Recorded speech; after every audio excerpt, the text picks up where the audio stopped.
আজকের এপিসোডটি দেখার আগে সিজন 3-র যে এর আগে 2টি এপিসোড রয়েছে অবশ্যই আমাদের চ্যানেল ভিজিট করে দেখে নেবেন। তাহলে এখন আমরা মূল ভিডিওতে ফিরে যাই। সো হেই হ্যালো গাইস, আসসালামু আলাইকুম। কি অবস্থা সকলের? আজকে আমরা আবার নতুন একটি ভিডিও নিয়ে আপনাদের সামনে হাজির হলাম। আর আজকে আমরা বেশি কথা না বলি, ডাইরেক্টলি আমাদের ভিডিওর মেইন পয়েন্টে চলে যাব। So let's start. এপিসোডের শুরুতে আমরা দেখতে পাই ক্যাপ্টেন গ্যারি ইজিরো হানমাকে খুঁজতে খুঁজতে একটি বিলাসবহুল হোটেলে চলে গিয়েছে। ওই হোটেলে যে একজন লোক ছিল সে তাকে জানায় যে আমাদের হোটেলে একটি ঝরনা রয়েছে যেটা খুবই উপভোগযোগ্য, এবং ইজিরো হানমা এখানেই সেই ঝরনাটিতে গোসল করানোর জন্য এখানে চলে আসে। তখন ক্যাপ্টেন গ্যারি বলে, তুমি কি ওই ঝরনার কথা বলছো যেটা প্রতি ঘন্টায় 12 মাইল স্পিডে যাচ্ছে? আর আমাদের ওই ওয়েটার বলে, হ্যাঁ, কিন্তু ওটা সাধারণ মানুষের জন্য বিপজ্জনক, কিন্তু ইজিরো হানমার জন্য এটা কোনো ব্যাপারই না, আর ইনি তো এটাই উপভোগ করার জন্য এখানে চলে আসে। এবং অতঃপর ইউজিরো হানমা এবং ক্যাপ্টেন গেরি এখান থেকে ডাইরেক্টলি ওই যে ঝরনা রয়েছে সেটার সামনে চলে যায়, এবং সেটার সামনে যাওয়ার পর তারা দেখতে পায় যে সেখানকার পানি এখন আর 12 কিলোমিটার নয়, এখন 20 কিলোমিটার পার আওয়ার গতিতে চলছে। এজন্য একজন অলিম্পিক উইনার সুইমারও এখানে ভালো করে সুইম করতে পারবে না। কিন্তু ইজিরো হানমা এটা কিভাবে করতে পারছে? এটা তো খুবই ভয়ঙ্কর একটি ঝরনা। এবং আমরা দেখতে পাই যে ইজিরো হানমা, যার এখানে কোনো লেনা দেনাই নেই, সে তার নিজের মতো করে এখানে সুইমিং করতেছিল। ক্যাপ্টেন তখন বলে যে ইজিরো হানমা বাটারফ্লাই স্টাইলে সুইমিং করতেছিল, এবং এই টেকনিকটার মাধ্যমে যে কেউ তার অপোনেন্ট যদি এখানে পিরানাও হয় সে তাকেও হারাতে পারবে। এবং তখন ইজিরো হানমা সেখানে খুবই লং জাম্প মারে, এবং সে জাম্পের মাধ্যমে পানিকে সম্পূর্ণ ভেদ করে মাটিতে চলে আসে। সে মাটিতে আসার পর বলে যে, তো ক্যাপ্টেন গেরি, তুমি এখানেও চলে আসলে? আমি তো চেয়েছিলাম কতদিন ছুটি কাটাবো, কিন্তু তুমি আমার পিছু ছাড়লে না। তাহলে এমন ব্যাপার যার কারণে তুমি এখানে চলে এসেছো? তখন ক্যাপ্টেন গেরি এবং ইজিরো হানমা কথা বলতেছিল। ক্যাপ্টেন গেরি বলে যে, বাকি যে কিনা আপনার ছেলে নাকি আপনার দুশমন এটা আমি জানি না, কিন্তু সে ইদানিং 200 কিলো ওজনের একটি বড় ম্যান্টিসকে হারিয়ে ফেলেছে। এই কথা শোনার পর ইজিরো হানমা নিজের হাসি আটকানোর চেষ্টা করে, কিন্তু সে আটকাতে পারে না, এবং সে পাগলের মতো হাসতে শুরু করে। তখন ক্যাপ্টেন সাহেব মনে মনে চিন্তা করে, আমি কি তাকে একটি সিরিয়াস কথা বললাম নাকি কোনো জোকস বললাম, সে এইভাবে হাসছে কেন? এবং ইজিরো হানমার এই হাসার আসল কারণ হলো, সে আমাদের ক্যাপ্টেনকে বলতেছিল যে বাকি যে কিনা 200 কেজি ওজনের ম্যান্টিসকে হারিয়েছে ওটা তো রিয়েলে নয়, ওটা তার ইমেজিনেশন পাওয়ার ব্যবহার করে। আর ইমেজিনেশন পাওয়ার ব্যবহার করে যেটাকে তুমি ইচ্ছা করলেই হারাতে পারো। যেমন আমি এখন মনে করলাম আমার সামনে পৃথিবীর সবাই আছে আর সবাই হেরে গেল, এই ইমেজিনেশন দিয়ে কোনো কিছুই হয় না। এর থেকে তো ভালো হতো সে কোনো ছোট্ট মতো গুন্ডাকে হারাই দিত, এটাও তো তার একটা ভালো একটা ট্রেনিং হয়ে যেত আর কি। এখানে সে বাকিকে খুবই ছোট নজরে দেখে। অন্যদিকে প্রেসিডেন্টকে দেখানো হয়, যেখানে আগের প্রেসিডেন্টকে পরিবর্তন করে নতুন একজন প্রেসিডেন্ট আনা হয়েছে। সেই প্রেসিডেন্ট আসার পর সে বলে যে সকল জনগণের মন থেকে এই ফাইটারদের প্রতি যে একটি ভয় রয়েছে সেটাকে সরিয়ে দেবে। এই কারণে সে জনসম্মুখে বলে যে, যেহেতু প্রেসিডেন্ট নিরাপদে, দেখতে পারতেছেন না আপনারা যে প্রেসিডেন্ট কতটা নিরাপদ, আর যেহেতু প্রেসিডেন্ট নিরাপদে আছে তার মানে আপনারাও নিরাপদে আছেন। সো কাউকে ভয় পাওয়ার কোনো এখানে কারণই নাই। যেটা টেলিকাস্ট হওয়ার সময় টেলিকাস্ট হঠাৎ করে বন্ধ হয়ে যায়, আর 2-1 সেকেন্ডের মধ্যেই প্রেসিডেন্টকে সেখান থেকে কেউ একজন কিডন্যাপ করে নিয়ে যায়। মানে এখনই কথা হচ্ছিল যে তাদের সিকিউরিটি ব্যাপারে, আর এখানে কেউ একজন বলে যে, দেখুন গাইস, 2-1 সেকেন্ডের মধ্যে কেউ একজন আমাদের প্রেসিডেন্টকে চুরি করে নিয়ে গিয়েছে। আর সকলে যখন বলতেছিল এই কাজটা আসলে করলো কে, এবং সকলে যখন ফুটেজটা ভালো করে দেখে তখন আমরাও একটা চিনে যাই যে এটা কেরা করেছে। আসলে আমাদের বাকি যে কিনা প্রেসিডেন্টকে সেখান থেকে মুহূর্তের মধ্যে কিডন্যাপ করে একটি বিল্ডিংয়ে নিয়ে গিয়েছে। বাকি কেন এবং কী কারণে এটা করেছে চলুন আমরা জেনে আসি। সেখানে বাকি এবং প্রেসিডেন্টের কথা হচ্ছিল।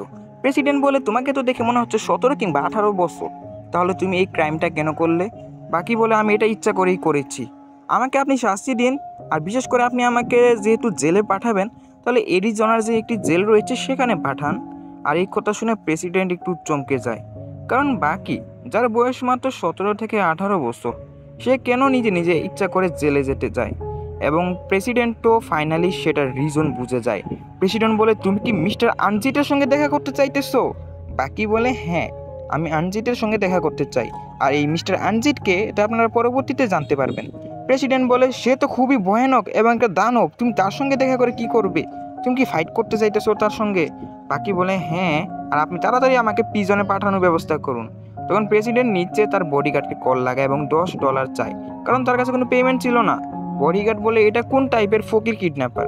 আমি যদি সেখানে হতাম তাহলে তো সর্বনিম্ন $1 মিলিয়ন চাইতাম, আর সে মাত্র $10 চেয়েছে। তারপর বাকির ইচ্ছাটিকে পূরণ করে দেওয়া হয়, তার মানে তাকে প্রিজনে পাঠিয়ে দেওয়া হয়, তাও আবার কোনো প্রকার দোষ ছাড়াই। এবং বাকি প্রিজনের যে তো খুবই খুশি ছিল, কারণ সে যে প্রিজনের কথা বলেছিল প্রেসিডেন্ট সাহেব তাকে সম্পূর্ণ সেই প্রিজনেই পাঠিয়েছে।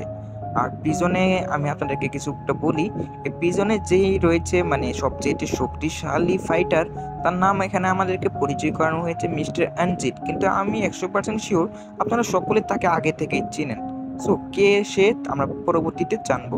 বাকিকে যখন সে প্রিজনে প্রবেশ করানো হচ্ছিল তখন তার সম্পূর্ণ বডিকে চেক আপ করা হয়, এবং বডি চেক আপ করার সময় সে যে ডক্টর ছিল সে জানায় যে তোমার বডি চেক আপ করে আমি যেটা জানতে পারলাম, একজন অলিম্পিক যেই প্লেয়ার তার বডিটা যত না বেশি ফ্লেক্সিবল, তার থেকেও বেশি ফ্লেক্সিবল হলো তোমার বডি। মানে তোমার বডি খুবই অন্যরকম এবং খুবই স্ট্রংগেস্ট। বাকি বলে হ্যাঁ, এটা আমি এমনিতেও জানতে পারতাম, কারণ এর সকল কিছু আমার হার্ডওয়ার্কের ফলাফল। তারপর সেই অফিসারটি বাকিকে বলে তুমি এখানে প্রিজনে চলে এসেছো যেহেতু মিস্টার আনজিতের সঙ্গে ব্যাটেল করার জন্য। তুমি কি জানো মিস্টার আনজিত সম্পর্কে? মিস্টার আনজিত যার সঙ্গে ব্যাটেল করার জন্য তোমার মতো অনেক নমুনা এখানে চলে আসে, কিন্তু তারা সকলেই খালি হাতে ফিরে যায়। তাকে হারানো খুবই কঠিন। আর মিস্টার আনজিত তোমার চ্যালেঞ্জও অ্যাকসেপ্ট করে নিয়েছে। তারপর বাকিকে মিস্টার আনজিতের কাছে নিয়ে যাওয়া হয়, আর যেটা ছিল দুনিয়ার one of the strongest jail. Strongest বলতে মানে সিক্রেট বোঝানো হয়েছে। আর সেখানে মিস্টার আনজিত ছাড়াও দুনিয়ার সবচেয়ে বড় বড় ক্রিমিনালদেরকে রাখা হতো, আর এই সকল ক্রিমিনালদের বাদশা হলো মিস্টার অ্যানজিট। আর সেখানে বাকিকে একজন সিকিউরিটি গার্ড নিয়ে যাচ্ছিল আর তাকে পরিচয় করিয়ে দিচ্ছিল। তখনই এক পর্যায়ে গিয়ে তার সিকিউরিটি গার্ড তাকে জানায় বাকি এই সামনের রাস্তাটুকু তোমাকে একাই যেতে হবে, কারণ আমার সামনে যাওয়ার আর বেশি অনুমতি নেই। এই কথা শুনে বাকি বলে আচ্ছা আপনি যেতে পারেন। এবং বাকি যখন সামনের দিকে যায় সে গিয়ে একটি রুমে গিয়ে পৌঁছায়, এবং যেখানকার চারিদিকে সম্পূর্ণ পেন্টিং ভরা ছিল। আর এটা যেমন তেমন পেন্টিং ছিল না, দুনিয়ার সবচেয়ে দামি দামি পেন্টিং রাখা ছিল। দেখে মনে হচ্ছিল এটা যেন কোনো জেল নয়, এটা হলো একটি রাজপ্রাসাদ। আর মিস্টার আনজিতের কারণে এটা সম্ভব, কারণ তাকে তো সবাই ভয় পায়। এবং ফাইনালি মিস্টার আনজিত মানে আমাদের এই অলিভিয়া, বিস্কুট অলিভিয়া, বাকিকে ওয়েলকাম জানায়, এবং আমরা জানতে পারি সেই হলো মিস্টার আনজিত। এবং তার এই নাম এজন্যই দেওয়া হয়েছে কারণ সে তার ইচ্ছা মতো জেলে আসতে পারে এবং জেল থেকে যেতেও পারে। এবং সে বাকিকে বলে তাহলে তুমি তোমার বাবার সঙ্গে ফাইট করতে চাও তাই না, আর এরই প্র্যাকটিস ম্যাচ হিসেবে তুমি আমার সঙ্গে ফাইট করতে চাও? বাকি বলে হ্যাঁ, আর আমি তোমাকে হারাতেও চাই। মিস্টার আনজিত বা আমাদের অলিভিয়া বলে এই পিজনে 4071 জন কুয়েতি রয়েছে, যার মধ্যে 4070 জন সর্বদা আমাকে হারানোর চেষ্টায় রয়েছে। আর যেহেতু তুমিও আমাকে হারাতে চাও তার মানে তুমিও তাদের মতোই। এছাড়াও তোমার এখানে আসার আগে বক্সিং শিখে আসা উচিত ছিল, কারণ তাছাড়া তো তুমি আমার সঙ্গে মনে হয় না টিকতে পারবে। বাকি এই কথা শোনার পর বলে তুমি তোমার এই সকল কথাবার্তা বাদ দাও এবং বলো আমার সঙ্গে তুমি ব্যাটেল কখন করবে। এবং এই কথাটা সে ভালো করে বোঝানোর জন্য অলিভিয়ার মুখে একটি পাঞ্চ করে বসে, কিন্তু আমাদের বিস্কুট অলিভিয়া সেখান থেকে 1 ইঞ্চি পরিমাণও মুভ করে না। বাকি তার সম্পূর্ণ শক্তি ব্যবহার করে তার উপরে হামলা করেছে, তারপরও অলিভিয়ার এখানে কিঞ্চিত পরিমাণও ক্ষতি হয়নি, যেটা দেখে বাকি একটু অবাকই ছিল। তারপর অলিভিয়া বাকিকে জানায় শোনো বাচ্চে, তুমি যদি আমাকে হারাতে চাও তাহলে এই জেলে তোমাকে 7 দিন তো সার্ভাইভ করতে হবে, আর আমার পরবর্তী ব্যাটেল নাম্বার 2 নামে একজন কুয়েতির সঙ্গে হবে, আর আজকে রাতে তুমি কিন্তু নাম্বার 2 এর সঙ্গেই থাকবে। তো দেখি তুমি এই 7 দিন সার্ভাইভ করতে পারো কিনা, তারপর তোমার সঙ্গে আমার ব্যাটেল হবে। তারপর বাকিকে তার রুমে নিয়ে আসা হয়, এবং সে রুমে আসার পর 4টা সিট দেখতে পায়, যার মধ্যে 2টা সিটে 2জন শুয়েছিল আর 2টা সিট খালি ছিল। মানে একটা সিট বাকির আর একটা সিট হলো ওই নাম্বার 2, ওর নামই হচ্ছে নাম্বার 2। তারপরই হঠাৎ করে তার সামনে আয়রন মাইকেল, যে কিনা বক্সিং চ্যাম্পিয়ন, সে চলে আসে। সে আসার পর বাকিকে বলে আমি নাম্বার 2 নয়, তুমি আমাকে নাম্বার 2 আবার ভেবে মেরে বসো না। আমি যদিও দুনিয়ার one of the strongest boxer, কিন্তু আমি ওদের টপ 10 লিস্টেও নেই। তার মানে বুঝতে পারতেছেন আপনারা নাম্বার 2 কতটা শক্তিশালী। তারপর বাকি এবং আয়রন মাইকেল এবং আরেকজন যে কোয়েদি ছিল তারা সেখানে ঘুমিয়ে পড়ে। পরবর্তী দিন সকালে বাকির যখন ঘুম ভাঙে তখনই তার চোখের সামনে একজন লম্বা চড়া ফাইটার চলে আসে। বাকি চিন্তা করে হয়তোবা এটাই হবে নাম্বার 2, কিন্তু সে বলে আমি নাম্বার 2 নয়, তুমি আমাকে আবার নাম্বার 2 ভেবো না।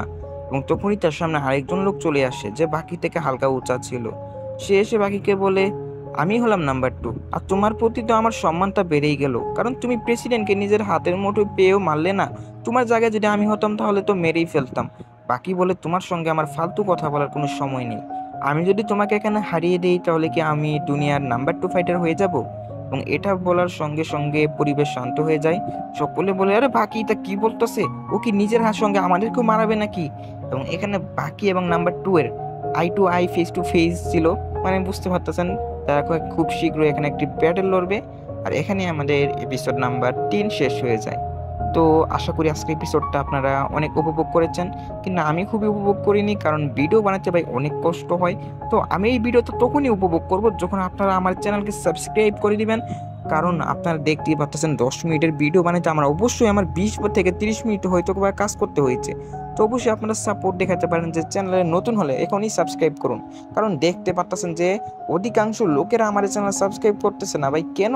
এটা তো খুবই খারাপ জিনিস। আপনারা অবশ্যই সাবস্ক্রাইব করে আমাদের চ্যানেল থেকে চলে যাবেন এবং অপেক্ষা করবেন পরবর্তী কোনো ভিডিওর।